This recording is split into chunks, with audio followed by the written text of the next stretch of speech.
Bob is the owner of the local hobby shop and president of the Remote Control Airplane Club. Each Wednesday after work, the members of the airplane club get together to race, share in the joy of airplanes, compare designs, and to pass on the knowledge of model airplanes to their kids and grandkids.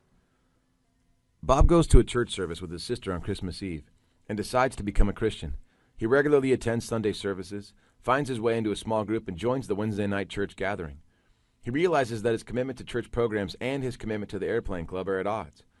The church leadership empathizes with the situation but tell him it'd be better to attend the Wednesday program rather than spend time building airplanes. The church leadership also encourages Bob to get more involved in the church, leaving no time for airplanes. Bob agrees. Giving up a silly hobby will be his sacrifice for the Lord. Eventually, Bob's friends begin wondering what happened to him. In their minds, he was a critical part of the model airplane community. When they'd wander into his hobby shop, they'd ask, "What happened to you? We miss you." Bob begins to realize that he's becoming an outsider to all the conversations, significant or otherwise, that always unfolded during their Wednesdays together. Bob explains that he'd found something more important than model airplanes, and he even offers an invitation to the Wednesday night church meeting. Some of the airplane club try out his church because they respect and love Bob. But a lot of them decide not to go because they value the time together with family and friends on Wednesday evenings. After some time, Bob becomes a key leader in the church and hears his call to go and reach those people he knew from the club. Since giving up the regular meeting with the club, his interaction feels more difficult than he'd imagined.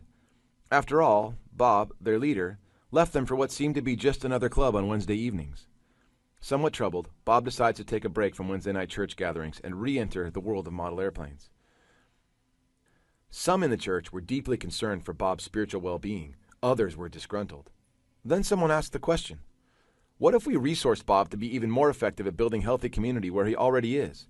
Let's help him to better live out more of Jesus' heart for compassion, generosity, peace, and love among people that know him best.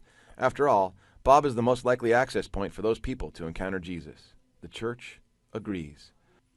Bob's church is now determined to help him follow Jesus and assist him in living out his faith in the community that had been built around him. Bob now sees both his dedication to his church and to the model airplane community as critical components in following Jesus.